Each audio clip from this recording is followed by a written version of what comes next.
Jesus was happy, We see some sarcasm of Jesus. We see all of it in Jesus. But he did it for the right reasons. He did not do to demean somebody. Always the intention of Jesus was to bring people to the kingdom of God, not to get people out. So what are we doing? Are we bringing our children closer into the kingdom of God, or telling them, I'm a Christian, I don't know how to manage my emotions, so I don't give you the space also to manage the emotions? What are we doing? It's good to reflect. Number 4 is, number 3, directs their children effectively and without anger, and does not personalize their child's problem. Very, very important. I think all of the Indian parents, I don't know much about the American parents because I don't live in an American household, but I do counsel. Majority of my clients are Americans. But one thing I have recognized, being a parent from an Indian origin and talking to different, parents who are Indians, our problem is, if we are upset about a job, we have a stress from a job, our child comes and asks something, all the anger we could not take on a manager or the boss, we take it on this helpless child. He or she has no choice other than hearing all of your rap, right? And then we just personalize the problem. My child is not academically good. My child doesn't know how to. It's all my problem. I am good for nothing. It is maybe my parenting problem. Maybe I did not teach him enough. Maybe I did not do this. Maybe I did not do that. Maybe my wife did not do that properly. Maybe this. So when a child goes to problems, I am not saying that if we have an effect on our child's problem that we should not correct it. But please don't personalize all of your child's problem. All of your child's problem is not because of you. Some of them are developmental. Some of them are because they are created that way. They don't carry all of your genes. God has not created a replica of you. Everybody is one of a kind. You're one single unique masterpiece. Okay? So, so that's something to remember. Next one is playful and has fun with their children even when life is hectic. Have fun with your children. Husband and wife. In our home, my husband is the fun person. And they come to me with all their serious problems. So we divide and conquer, that's how we do at home. So I have my time and they come to me with different stuff. But with dad, they have all of their, fights and their playful fights and all of what they do. I don't do all of those things. Our personalities are different. They come to me for different things. Maybe a cuddle, maybe other things.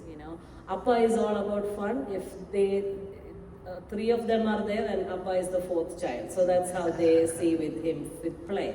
And with me, it's different. They come for different affirmations. And so, when you're a husband and wife, if you both are same, it's not a good match. They need the play. Because if I also play and he also play, they don't know what to do with all of their other stuff, So, it's a combination. So, it's a balance, right? So, that's how we balance it. So, there should be play, there should be time to communicate, there should be very personal times when they share their personal emotions with you and they feel safe. All of those is important. Our aim is to make sure that we are, after God, we are the safest person for our child. Very important, very, very important. One thing we tell our children is, yes, you do this, I'm not going to jump up with happiness. I'm going to get mad, but I still love you and we'll find a solution together. So you can bring anything to us. I might not have the solution, but we'll together find a solution. And that's something be approachable, make sure that you are the safest place for your child. Accepts and respect parents, spouse, and self for individual strengths and weakness. Very, very important. Don't teach your child to respect if you don't respect your parents. Don't teach your child to respect their mother if you don't respect your wife. Don't teach your child to respect their father if you don't respect your husband. It is one of the major problems we have found in counseling. I find in counseling individual adults, young adults, like 25, 26, those age, young married couples from the age somewhere varying from 25 to 35, premarital counseling. They don't see the respect in the family. They say, our parents are saying you have to respect your parents, all of those things, but they don't love each other. They are fighting all the time. Dad is, yelling at mom is yelling at dad, she's back answering, he's back answering. They are fighting and they will say, you have to respect your parents. It won't happen.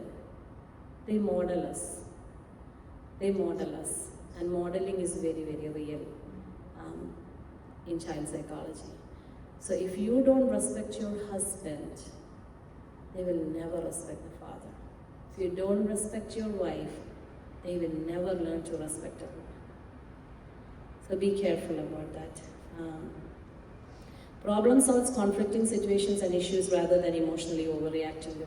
So if you and your wife or you and your husband has a problem, learn to solve the problem instead of reacting. You have a stressor, you scream at each other. Your children will scream at each other when they have sibling rivalry. That's what they will do because they don't know how to solve it. So make sure that when problems come, instead of reacting, we call it response. Respond, that's a healthy way. Don't react. Respond, try to respond. The next one is support spouse in their decisions and actions with children. Disagreements about parenting are discussed without children present. One thing we decided when we had children is if he says something to the children, I will never go against it, even if I don't agree. Sometimes it's very, very hard.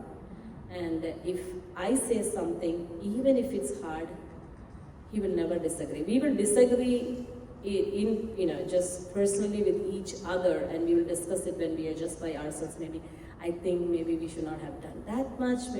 We have disagreements in those, but children never know it. We just decided that, and I think so far we are successful. So kids have sometimes a headache with us because if he says something, he'll say, okay, go and ask Amma. They're like, no. If you say, she's not going to say anything else. So it's just, they have double trouble then, because he agrees, I also agree, I agree, he also agree. No matter even if you don't fully agree it in person, we might just have some disagreement and we discuss it. Very, very important, our children are good in manipulation. So you try it. Age 2, what they would do is, they'll go and ask him something, he'll agree, and I might have disagreed, okay? And I have no clue, he has no clue I have disagreed. And when I say, I told you not to do it, they'll say, no, but Appa told me to do it. So there is conflict between husband and, I told them not to do it, how come you said yes, They're so good, kids are so good, Adamic nature, you don't need to teach them. Don't teach them, they'll do it, So even as adult children, if you have disagreement and you take it in, especially parenting issues, you take it in and express it in front of your children, they will make sure they'll separate you. They'll make sure of it because then only they can have their ways done, That's just our nature. If we think deeper, we all do many things for our own advantage. Until and unless we place Christ before us, it's very hard to think otherwise. We're all selfish human beings. You agree or not, that's how we are. That's why we need Jesus. The next one is when disagreements about children occur, resolve differences based on what is best for the child, not based on who is right or wrong in the situation. So I always say to the couples also, when you have disagreements, you're a team. You're not here to prove that I am right and he is wrong, right? So think what is best for the child then and there, and then let your decisions be according. Models positive eye contact, healthy touch, and loving exchanges in front of children and with children. Talk to your spouse and others looking into their eyes. Have loving physical touch and contacts in front of your children and with your children.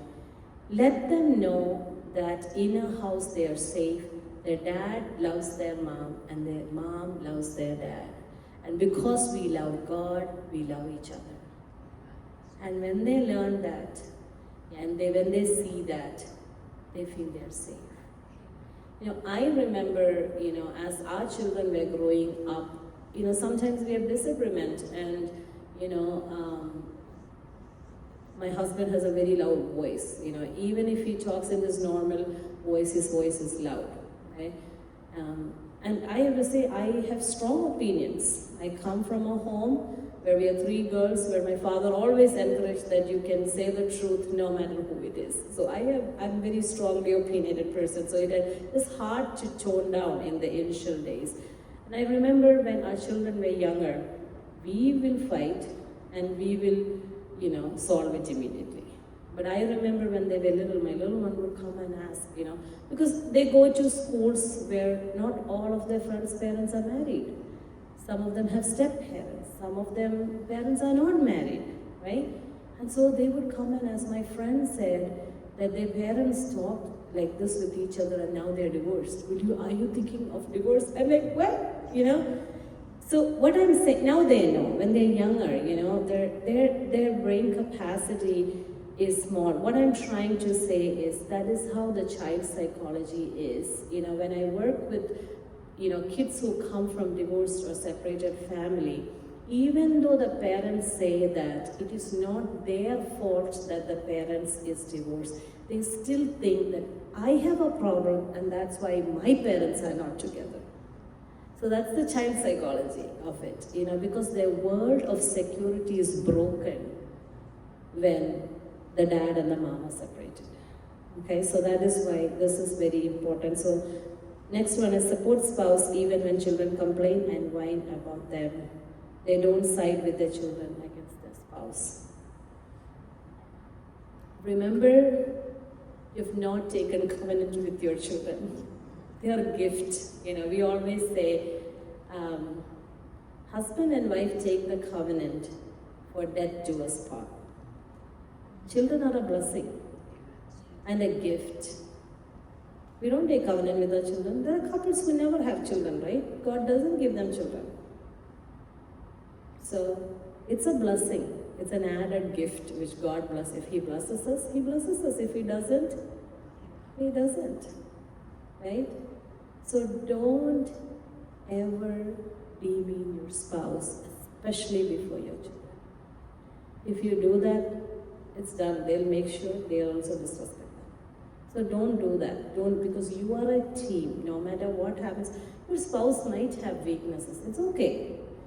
Say, yeah, mom might have this weakness sometimes, but she does this, and this for you, and so we should respect her. I love her, I respect her because she is this or he is this. It's very important. I remember growing up, I was not raised in a Pentecostal family. I remember when we had disagreements with, what our dad said or mom said, and sometimes my dad would say some things and we would not, agree to it, but we would obey him and we would be irritated. As teenagers, you get irritated and you back answer. We have all done it.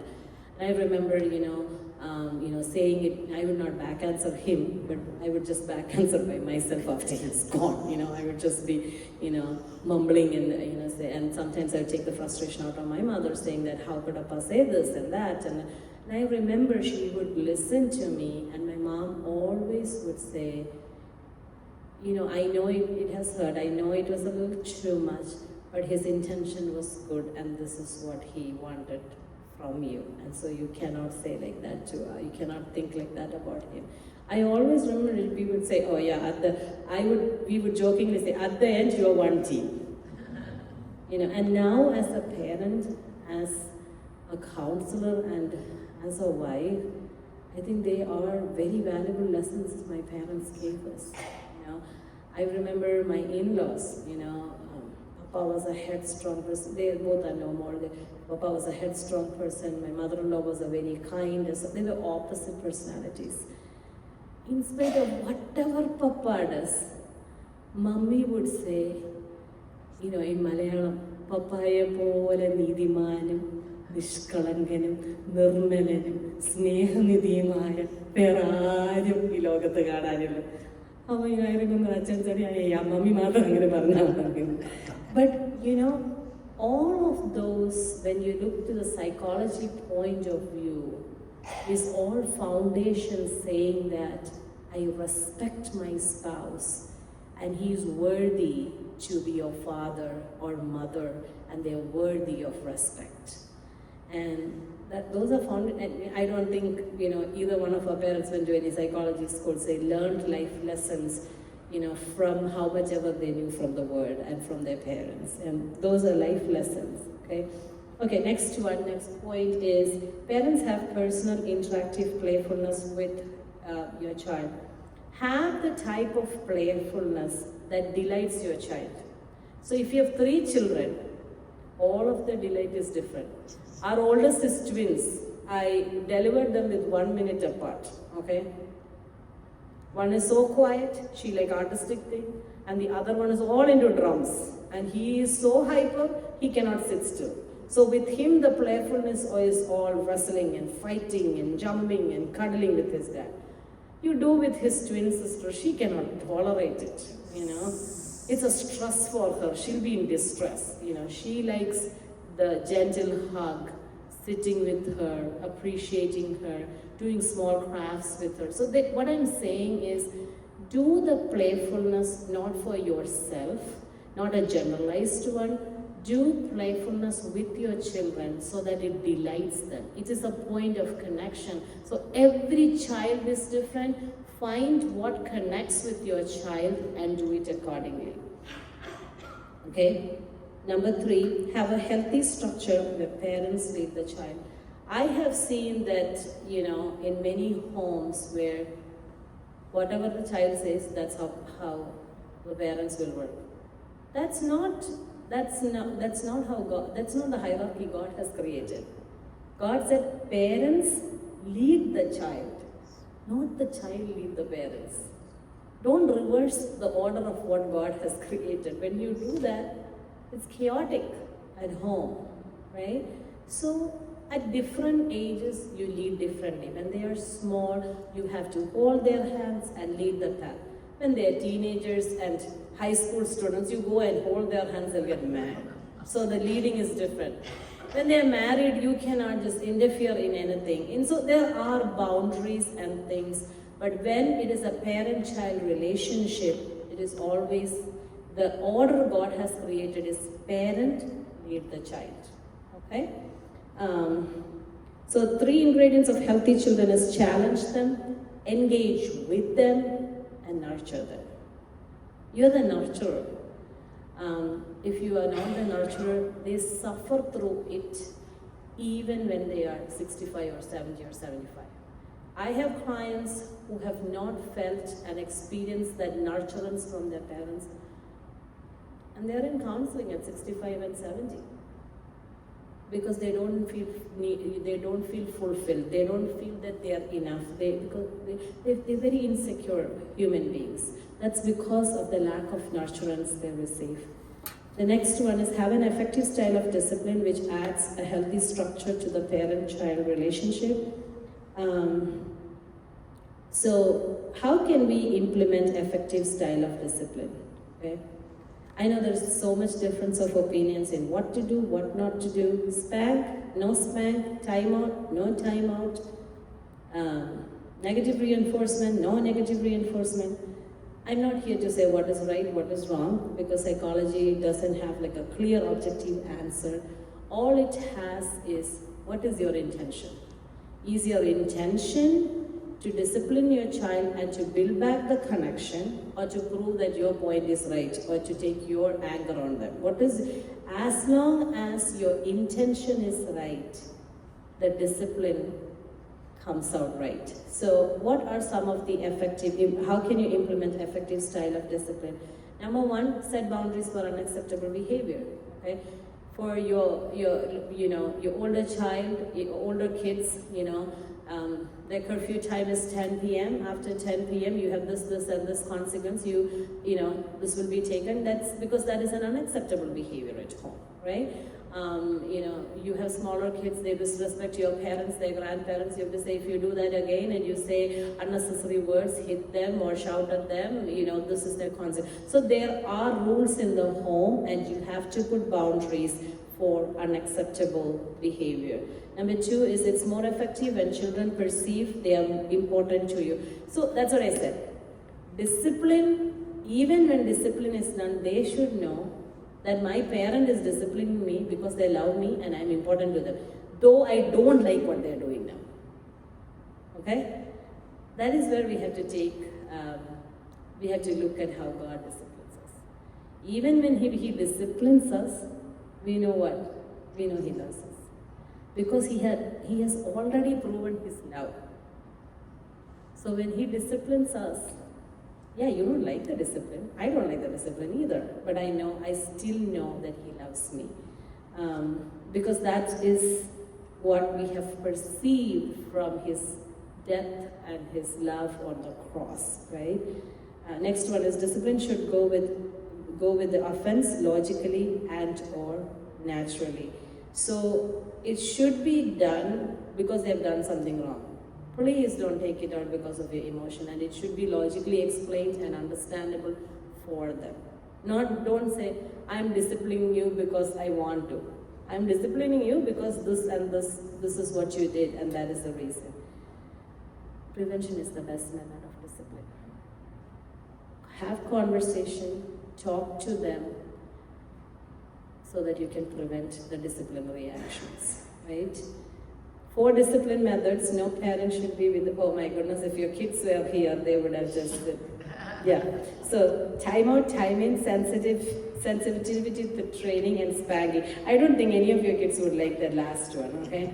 But time out, we all know what is time out. So when kids are small, you give them a time out, you put them in a corner. But like I said, when you do that, make sure you're doing it to build back the connection, not to take your anger or emotion upon them. Number 2, time in. I know that is not a familiar term for you, so time in is even when you're punishing them, okay, or even when you're giving them a timeout, you say, hey, I know it's hard for you, okay, but I am here if you need any help. That doesn't mean that the timeout is over. You're just saying that I am giving you timeout because I have no other choice because of your misbehaving. But that doesn't mean that I'm out from your life. I'm here, I'm concerned about you, and if you need help, I'm right here. So I'm not leaving you and deserting you and said, this is the effect of your bad behavior, stay there, You're somewhere around itself, proving that you're timed in with them. Sensitivity training is something we just discussed, let the discipline be in a way that is appropriate for each child. Some children are more sensitive than others, and so some things are traumatic for them. Understand your child and do the discipline methods accordingly. Last one is spanking. I won't say if I am for or against spanking. Okay, let's just keep it there. Okay, but it is the intention. Why am I doing it? Am I doing it because of my anger? Or am I doing it for disciplining my child? My dad's mother was a teacher. She was an elementary school teacher. She passed away. And, Amaji would say that they had to learn child psychology when they did the TTC training at that time, okay? And I remember when we were young, and my dad was abroad, and my mom and my grandmother was at home, so she was one of the disciplinarians at sometimes. And I remember we would do some things we were told not to do. She would not react at that time. And then she would come with a wadi after 15 minutes of the event and everything. So now we are thinking, we did it, nothing is going to happen, right? Because it's 15 minutes past the thing. And then she would come and say, she'll call us and she'll say, do you know what you did? Then we are like, we forgot, because it's 15 minutes past, right? She's not, what our expectation is, I did it, I'm going to get an adi immediately, right? But she would wait, and then she'll call us, and then she'll give us adi, and then she'll say, this is why you're getting the adi, And now that I'm thinking about it, what she's doing is, there is an emotion associated for all of us when our children are disciplined. So when I spank my child out of my emotion, otherwise if I'm not emotional, I wait 10 minutes and calm myself down and come and punish them, I will only give them one adi. You're angry, you will just give them 4 or 5 of them, and the child doesn't know why you're spanking them like that. So, I remember Amuchi doing it, and I would wonder, why is she waiting for 15 minutes and then she would go? Older people have a lot of wisdom, and it's good to learn. Okay. The last one is take an effort to communicate effectively. Very, very important. Don't say that your parents did not talk to you. They were one side. It doesn't work with this generation.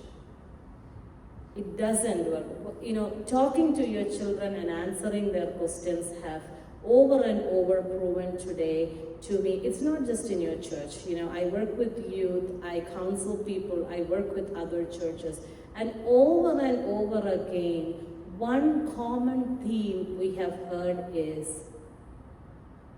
I do not trust the people of my church always to say my most sensitive issues and my sin to lead me in, because I feel that they're judgmental. I'm not secure and safe with them. Don't be that parent. They'll go and find other ways which are not healthy, which are not biblical. They'll get into a relationship which God doesn't want them to be, to find love and comfort. Don't do that. Don't do that to your children. Provide them a space where they can communicate anything and everything to you. And you can always correct them, no problem, but don't make it a place where they feel that I can't say to mom or dad because they have closed their doors to me when I brought the topic. It's a very, very dangerous place. Principles of communication. Number 1, implement the no, listen, no, talk rule. So when they talk, you listen. When you talk, you say, hey, now listen, and you will get your chance, okay? Number 2, don't personalize words and emotional child. They'll say, I hate you. And that's one of the things I get all the time in parenting session. When they are mad, they say, I hate you. I said, it's hard to hear us, I get it.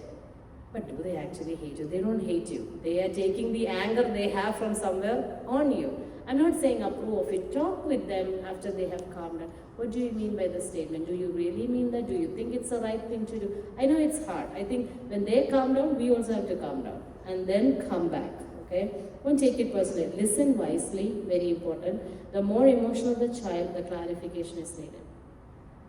So, very important. They are emotional, don't get emotional with them.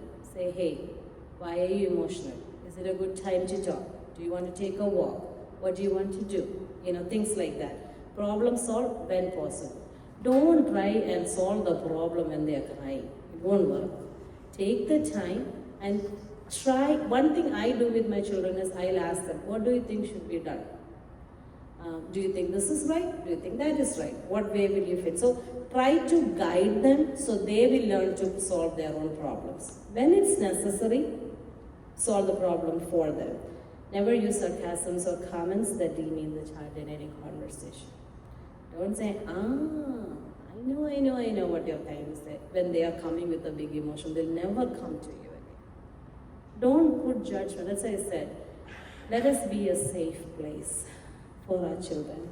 Refuse to communicate to a pouting child. Yeah, I don't like the pouting. That's disrespectful behavior.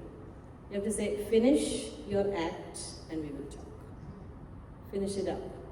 I'll give you space. Why don't you finish it up? I don't think it's a good time to talk. Once you're done, let's talk. Right? Yeah. So, be willing to take your child's communicating at face value while expressing your belief in his honesty. Okay? It's very important. Try to believe in him. You can use your reflection and your parental intuitions, that's fine. But let him or her know that you're ready and willing to hear. Initiate communication on adult terms about things that need clarification by a parent. Very important. So there are some things our kids bring in. Make sure that your terms are adult terms and not the child terms. Parents should explain themselves as a response and not a reaction. Very important. Please don't react, try to respond. And you will ask me, how can you, do you respond all the time, Shalini? No, I react too. But one thing I do is I apologize. I say that I did this, I am sorry, I should not have done it. I should not have behaved that way. Okay? So I'm sorry for it. Can we talk? Alright? As children move into adolescence, communication with the same-sex parent may become more competitive than cooperative. We are experiencing that. We have a set of teenage kids in home. So our son is competitive with my husband. He's very calm with me. And my daughter is, she's all upset and riley when she talks to me. And she's very calm with her father. So I was talking with my husband that, they become more competitive than cooperative. They'll grow out of it. They'll grow out of it. Just acknowledge that and let go of it. So just want to highlight again from all the conversation I have with not just today's session, with the youth of this generation. You might have heard from your parents. Process it, try to heal through the faith perspective. If that's not working, please see a professional and try to find help, get help, right? Please don't take it upon your spouse and your poor children. They did not do anything. They did not parent you, okay? That's number one. Number two, try to respond and not react. In case you reacted, apologize, acknowledge your mistake, and respond back. And the main point, whatever you try to do, make sure that you make you a safe place for your children. If we are not safe, our home is not safe, our children will go to places where they are not supposed to be. And when we say that we follow Jesus, we have to be a safe place. Jesus was a safe place for all kinds of people, right? And when we say we are image bearers, that's what we have to try. If that's not happening with you, we need to sit down and pray and ask God to transform us so that we can bear His image and so that we will reflect it, so that our children will follow the legacy and you don't have to push them because you're modeling it. It's easy for them to just walk in your footsteps because you're modeling. As a conclusion, Proverbs 22:6. Train up a child in the way he should go, and when he is old, he will not depart from it. That's all for today. Thank you. I am here to answer your questions. So if you have any questions,